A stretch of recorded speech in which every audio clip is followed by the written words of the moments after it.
আম্মু আম্মু আমি মেলায় যাবো আমারে মেলায় নিয়ে যাও। কই যাবি তুই? এখন আবার কিসের মেলা? এখন আর মেলা টেলা নাই, মেলা যেতে হইব না। মা আছে তো, মেলা আছে, পয়লা বৈশাখের মেলা এখনো যায় নাই। এই পয়লা বৈশাখের মেলা পয়লা বৈশাখের দিনই শেষ। আম্মু শেষ হয় নাই, পয়লা বৈশাখের মেলা 3-4 দিন থাকে। তুমি চলো না আর ভাল লাগে না, বলে আমি জ্বালা। খালি কয় কি মেলায় যাইবো। আম্মু চলো না, যাই, চলো। আম যদি যাই দে মেলা শেষ, তাহলে এখন তুই কি করবি? আচ্ছা আম্মু দেখে আসি না মেলা শেষ কিনা। মেলা শেষ হইলে তো কিছু করার নাই, একটু ঘুরা গাইরা চলে আসবো নদীর পাড় থেকে। ঠিক আছে, রেডি হয়ে চল যাই। ও কি মজা, আম্মু আমারে মেলায় নিয়ে যাইবো। আমি তাড়াতাড়ি রেডি হই। ঠিক মেলায় যাওয়ার জন্য এরকম বায়নাই আমি করছিলাম। আমার বাবা বাংলাদেশে থাকলে হয়তোবা এই বায়নাগুলো আমার বাবার কাছেই বলতাম। এখন যেহেতু বাবা বাংলাদেশে নেই, তাই মায়ের কাছে এই বায়নাগুলো করি। তো সবাই রেডি হয়ে 4টার পরে বাসা থেকে বের হয়েছিলাম। মেলাতে গিয়ে দেখি ছোট্ট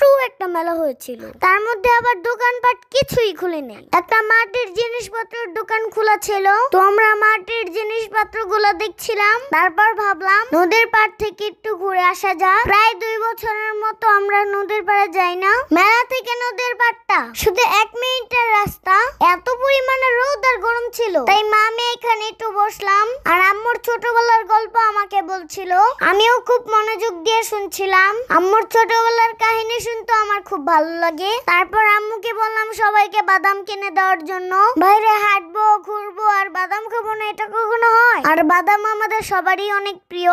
বাদাম কিনে নিয়ে এসে এই নদীর পাড়ে বসে বসে ফিল নিয়ে খাবো। বাইরে ঘুরতে গেলে বেশি টাকার দরকার হয় না। আমার মতন 20 টাকার বাদাম কিনবেন আর প্রকৃতির ফিল নিয়ে খাবেন। তারপর আম্মুকে বললাম তুমি বাদামগুলো ছিলে দাও, আমি হেঁটে খাই। তো আমরা বাদাম খেতে খেতে সবাই মিলে হাঁটছিলাম। তো এখন আমরা যাচ্ছি মাটির জিনিস কিনতে। মেলাতে হাড়ি বাতিলের জিনিসগুলো প্রচুর পরিমাণে দাম। মেলার খুব কাছেই সিদ্ধিরগঞ্জের বাজার, এখানে একটা বড় মাটির জিনিসপত্রের দোকান আছে। তাই আমরা ভাবলাম এখান থেকেই আমরা মাটির জিনিসপত্র নিব।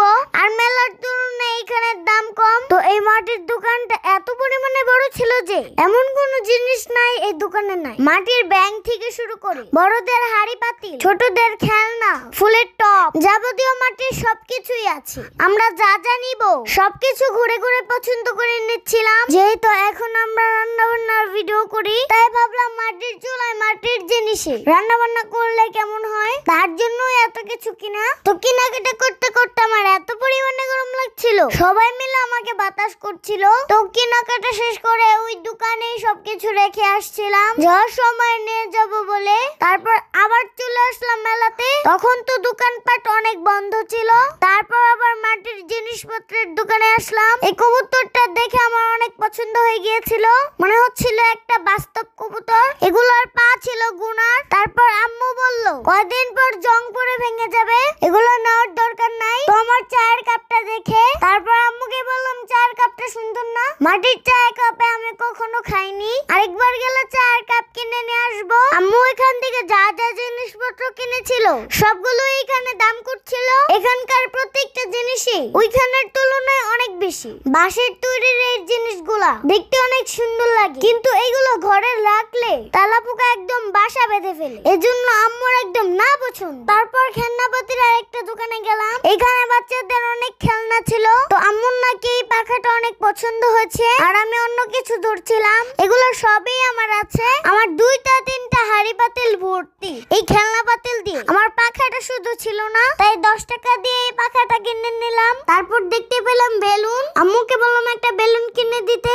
যেটা নাকি আম্মুর একদম পছন্দ না। তাই আম্মু আমাকে এই বেলুনটা কিনে দিল না। তারপর ঘুরে ঘুরে অনেক কিছু দেখছিলাম, কিছুই আর পছন্দ হচ্ছিল না। মেলাতে গেলে কাজই একটা থাকে, ঘুরে ঘুরে সবকিছু দেখা। 10টা দেখে একটা কিনা। তারপর চরকি দেখে আম্মুকে বললাম একটা চরকি কিনে দিতে। তারপর আম্মু আমাকে একটা চরকি কিনে দিল। চরকিগুলো বাতাসে দিলেই কি সুন্দর করে ঘুরে। তারপর বাচ্চাদের রাইড গুলো দেখে আমার তো মাথাই ঠিক থাকে না। বাচ্চাদের রাইড গুলোতে আমাকে উঠতেই হবে। আমি মেলাতে গিয়ে কিছু করি বা না করি, রাইডে আমি উঠবই। এখন মেলা তো ঘোরা শেষ করে মুড়ি মুড়কি কিনে নিচ্ছি। মেলাতে আসলে এইগুলো যদি না কিনি, মেলাতে ঘোরা পরিপূর্ণ হয়। এগুলো খেতে কার কার পছন্দ পছন্দ বলেন তো? আমাদের কিন্তু খুবই ভালো লাগে। তো এখান থেকে প্রায় আমরা অনেক কিছুই কিনে নিলাম। তারপর আম্মুকে বললাম আমাকে একটা আইসক্রিম কিনে দিতে। তারপর আম্মু আমাকে একটা আইসক্রিম কিনে দিল। আইসক্রিম আমার ফেভারিট, শুধু আমার না, আমার আম্মুরও ফেভারিট। কিন্তু আম্মু এখন আইসক্রিম খেতেও ভয় পায় টনসিলের জন্য। ঘুরতে ঘুরতে প্রায় সন্ধ্যা হয়ে গেল, তাই এখন সবাই মিলে ফুচকা খাওয়ার জন্য বসে আছি। বাইরে আর বেশিক্ষণ থাকবো না, ফুচকা খাওয়া শেষ হলেই সবাই মিলে বাসায় চলে যাব। তো ফুচকা খাওয়া শেষ করে এখন সবাই বলতেছে এই আইসক্রিম গুলা খাবে। আম্মুরও নাকি ছোটবেলায় এই আইসক্রিম গুলো প্রচুর খাইতো, তখন নাকি অনেক মজা ছিল।